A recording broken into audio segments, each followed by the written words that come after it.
Küçümseyici notlar geriye koyulmuş. Özgür sözleşme avukatları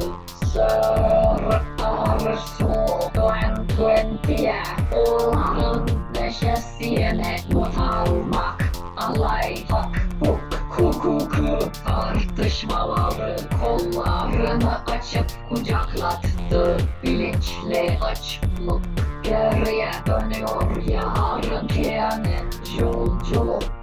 Battıfa kayanarak eksizi vakitimizi tekrar boşa bozulan tekrarlar yükümlülükleri değiştirildi.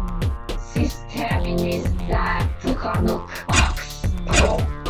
Yakıt temizleyici ile düzeltmeye bilemezsin. Adım Ayşe! Gelirsin!